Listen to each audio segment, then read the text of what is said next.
tell you what happened. It was a night just like tonight. We were starting our trip to the Everglades, supposed to be an epic fishing trip. It just started out normal by packing our bags from Marco Island. We had no idea what was in store for us.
I should have known by the start of this trip.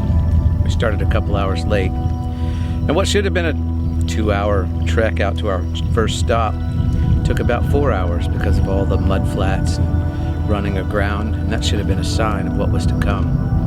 So we got to our chickie and set up, but boy, when that thunderstorm came through the next day and blew everything off the chickie, including the children, we knew that this trip was different.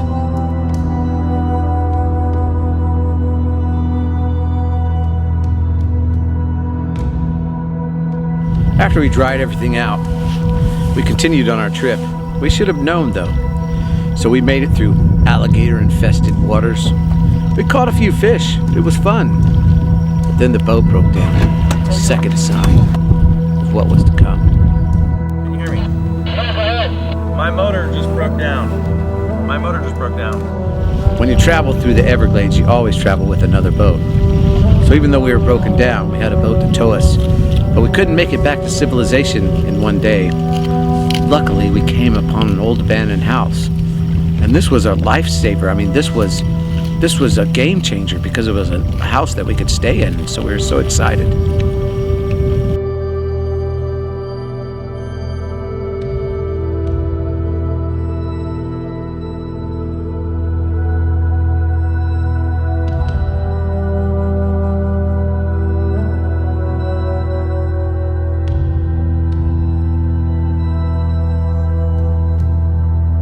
Later that night, Ashton, my oldest, swore he saw somebody in the mangroves. We're like, no way, there's nobody here. No one can live in the mangroves. But later that night, we all thought we could hear some banjo music. And that's when it started creeping us out.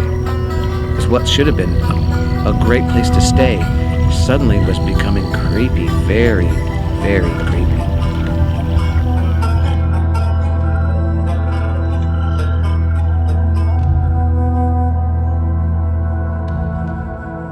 So we made it through the night. Being the strong fatherly type I am, I had to keep my son Braden from crying because of the banjo music. But then we woke up in the morning to a glorious sunrise and thought, maybe it was just our imagination. But then the towing company showed up and started towing us in. As I talked to the towing guy, John, he gave us a very dire warning.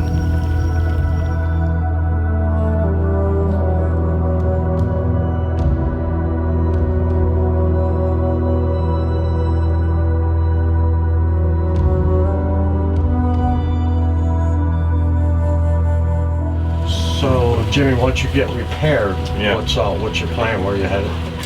Well, we're thinking if we can get in, whether it's tonight or tomorrow night, we were going to camp over at Mormon Key. Mormon Key. Yeah, that was the Are plan. you familiar with that area? Not really. I mean, we're kind of new to the area. Well, there's a gentleman that hangs out down there, Mangrove Mike. Mangrove Mike. So let's just say, if you hear a banjo, just run like hell.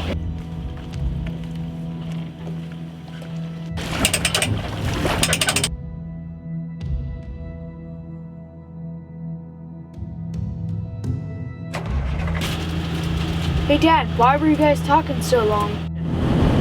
He was just telling me, making up some stories. He was just trying to scare us. Was it the skunk ape? I told you he was real. Nah, he was talking about some dude named Mangrove Mike. I don't know, he said he hangs out over by Mormon Key, but... Sounds a little bit fishy to me. But after that, the marine mechanic fixed our boat and we were able to get back on the water by sunrise the next day.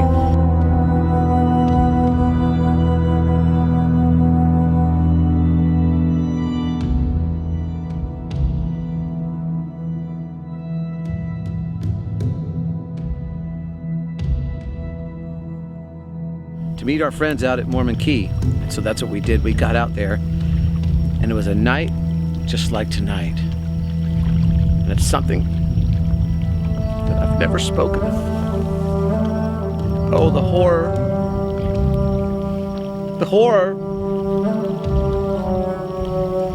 It was Mangrove Mike. Mangrove Mike? Mangrove Mike. Mangrove Mike? Y'all say my name. Y'all stay in our house. Now you're gonna pay.